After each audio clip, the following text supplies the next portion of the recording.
নমস্কার, শুভ সকাল। সবাইকে স্বাগত জানিয়ে শুরু করছি আজকের নতুন ব্লগ। আশা করছি আপনারা যে যেখানে আছেন ভালো আছেন, সুস্থ আছেন। তো আজকে সকাল সকাল ঘুম থেকে উঠে গেছি। ঘুম থেকে আমার ঘুম ভাঙেনি, অর্পা ডাকাডাকি করছিল, কিছু একটা বলছিল, তো খেয়াল নেই। তো উঠে গেছি, উঠে ফ্রেশ ট্রেশে হয়ে নিয়েছি। এখন যে খাওয়া দাওয়ার ব্যবস্থা করব। আজকে সকালে পাউরুটি খাবো, পাউরুটি ডিম দিয়ে ভেজে, পাউরুটি টোস্ট করবো। টোস্ট এই যে এই ফাজিল মেয়েটা, এই যে এই যে শুধু আমাকে জ্বালায়। তো বেশ কিছুদিন ধরে ভিডিও করা হচ্ছে না, তো ভাবলাম আজকে একটু ভিডিও করি। তো বাবারা বাড়ি চলে আসার পর আর ভিডিও করিনি। যেদিন এসেছিল সেদিন অল্প একটু করেছিলাম, তারপরে ব্যস্ত হয়ে যাওয়ার পরে আর করিনি, তো সেই ভিডিওটাও দেওয়া হয়নি। তো আজকে থেকে আবার নতুন করে ভিডিও শুরু করছি।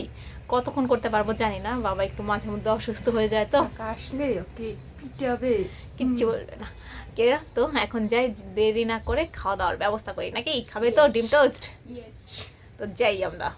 ডিম টোস্ট করার জন্য এখানে আমি ডিম ফেটিয়ে নিয়েছি, একটু লবণ আর কাঁচামরিচ দিয়েছি। গোলমরিচ ছিল না তাই গোলমরিচ দেইনি। আর এখানে পাউরুটি নিয়ে নিয়েছি, এখন এগুলোকে ভাজবো। হয়ে গেছে আমার পাউরুটিগুলো ভাজা। এখন আমি অর্পা বৌদি সবাই মিলে খাবো। দাদার জন্য, দাদা ঘুম থেকে উঠলে আবার ভেজে দেবো। এখানে অর্পা বসে বসে ওর মায়ের মাথায় আমলকির রস দিচ্ছে। তো অর্পা বৌদির দেওয়া হলে অর্পা দিবে, আমিও দিব। আর অর্পার জন্য এখানে আমি মেথি দিয়ে আমলকির রসটা ভিজিয়ে রেখেছি। এই যে মেথিটা আস্তে আস্তে ফুলে উঠছে, এখানে আরেকটু আমলকির রস দিতে হবে, ভালো করে ফুললে তখন দেব।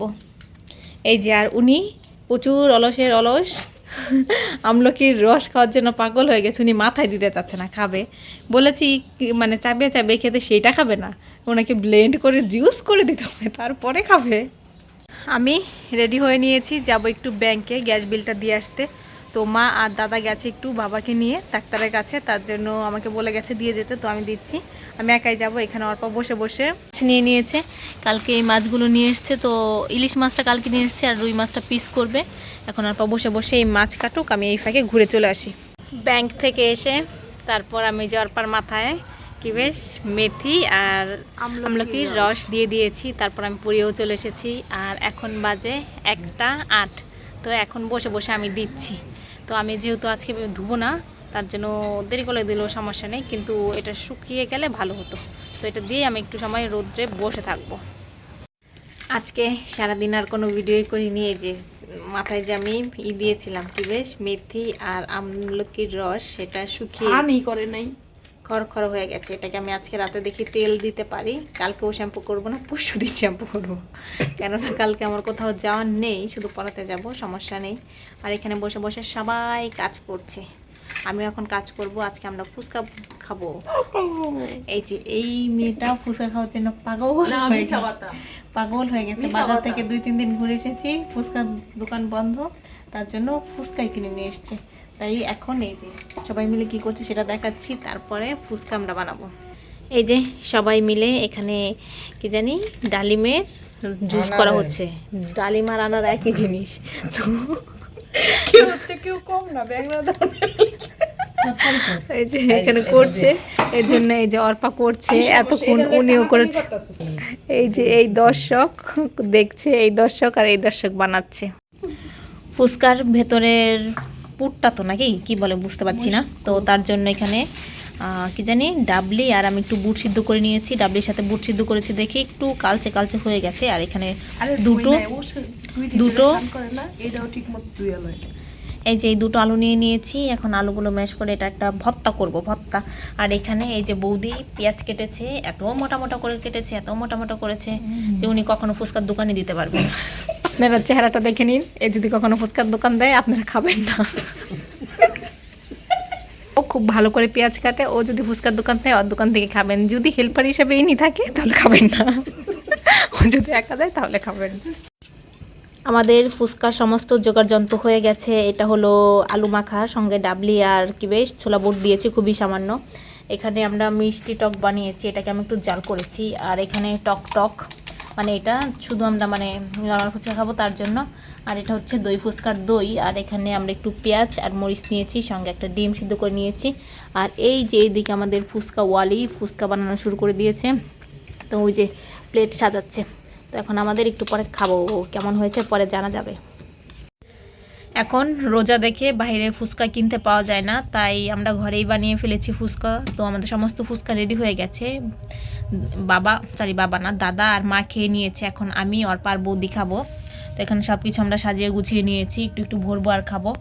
যে টক জল ফুচকা খেতে চায় টক জল দিয়ে খাবে, দই ফুচকা খেতে চাইলে দই ফুচকা খাবে। আর এখানে যে আলু মাখাটা ছিল সেটা একটু বেশি রয়ে গেছে, তো সেটা আমি এখানে নিয়ে এসেছি, সেটাও খেয়ে ফেলা যাবে। তো এখন সবাই কোথায় জানি চলে গেছে, কেউ আসছে না খেতে। এই যে একজন তার প্রয়োজনীয় কাজে ব্যস্ত হয়ে গেছে, যে সব সময় যেই কাজে ব্যস্ত থাকে সেই কাজই করছে। আর আমি এখানে বসে রয়েছি, আর ওই যে পেছনে আয়না তাকে দেখা যাচ্ছে। আর ড্রেসিং টেবিলের অবস্থাটা করুণ হয়ে রয়েছে, আমাকে পরিষ্কার করতে হবে। এই যে আরেকজন মানে অতিথি খাবে, সে খাটে বসে রয়েছে। সবাইকে মনে হচ্ছে কি ডেকে ডেকে সমাদর করে এনে খাওয়াতে হবে, কেউ মনে হয় খাবে না। তাহলে বলে সবাই, আমি ফুচকার সামনে বসে রয়েছি, সবাই দূরে দূরে গন্ধ। এই দেখেন বেশি দূরে নেই, যে এই যে কত লগি বসে আছে কিন্তু। এত কথা বলবে না, এই মেয়েটা না খুব জোরে জোরে কথা বলে। তো আমার বাবা যেহেতু ঘরে একটু অসুস্থ, তাই আস্তে কথা বলতে বলে একদমই শোনে না। এই মেয়েটাকে দিয়ে একদিন আমি গলায় পাড়া দিয়ে গলার স্বরটা চিকন করে দিব, চালান করে দিব। হ্যাঁ, এই মেয়েটাকে বেশ, এই যখন নামছে খাওয়ার জন্য। আজকে বলেছিল খাবে না ফুচকা, এখন চলে আসছে। আমি বানাইছি, অহন কই আমি খাবো না। আমি যদি না বানাইতাম তাহলে ঠিকই খাইলাম। এলেন আমার ডাইকা টাইনা। আমি ডায়েট বানানোর সময় একবারও ডাকি নিয়ে। এই মেয়েটা খুবই ঝগড়ুটে, চিনে রাখুন ভালো করে। ঝগড়ুটে মেয়েটাকে ওর সাথে লাগতে যাবেন না, কিন্তু পারবেন না। তো এখন সবাই খেয়ে ফেলছে আমাকে রেখে, তো আমিও খেয়ে নেই, তারপরে কথা হচ্ছে। কেমন হয়েছে ফুচকা? খুব ভালো। কোনটা খাচ্ছেন? টক জল? ওনাকে জানি কে স্মরণ করছে, তাই ওনার থেকে আমরা এখন ফিরে চলে যাব। কেমন হয়েছে? জঘন্য। এই মেয়েটাও বানিয়েছে, বুঝতে পারলেন? এখন আমি খাবো, তারপর আমার রিভিউটা খাওয়া শেষে একেবারে দিব। ফুচকা খেয়ে সমস্ত কিছু গুছিয়ে রেখে চলে এসেছি। আর ফুচকাটা জাস্ট দুর্দান্ত হয়েছে, অনেক কিছুই দেইনি। অর্পা তো বলছিল যে বাজার থেকে ফুচকার মশলা কিনে আনতে, কিন্তু আমরা ফুচকার মশলা কিনে আনিনি। তারপরেও খুবই খেতে ভালো হয়েছিল। ঘরের যা মশলা ছিল সেগুলো দিয়েছি, জিরা, একটু চাট মশলা দিয়েছিলাম, তো খেতে দারুণ হয়েছে। এই মেয়েটা বলছে ভালো হয়নি, তো ও তো খেয়েছে, যেমন না যে খায়নি, ঠিকই কিন্তু খেয়েছে, আর বলছে ভালো হয়নি। তো এখন কি করব জানি না, এখন তার কোনো কাজ নেই, এখন বসেই থাকবো। 11:47 এখন বাজে। আমরা খাওয়া দাওয়া করে চলে এসেছি। তো বাবা একটু অসুস্থ হয়ে গেছিলো, তাই খেতে খেতে আজকে লেট হয়ে গেছে। তো এখন খাওয়া দাওয়া করে বাবাকে পাড়িয়ে রেখে এসেছি, এখন ঘুমায়নি, শুধু সজাগই আছে, ঘুম পাচ্ছে না। তো আজকে ঘুমের ওষুধও নেই যে দিবে। তো এখন কি বেশ আমরাও শুয়ে থাকবো, বাবা তো ওই ঘরে আছে, বাবাকে বলে এসেছি যে আমরা এখন ঘুমিয়ে থাকবো। তো ভিডিওটা আজকে আমরা এখানেই শেষ করছি। যদি কিছু ভালো লাগে লাইক কমেন্ট শেয়ার করবেন। দেখা হচ্ছে পরবর্তী কোনো ভিডিওতে, ততক্ষণ পর্যন্ত ভালো থাকবেন, সুস্থ থাকবেন, টাটা বাই, গুড নাইট।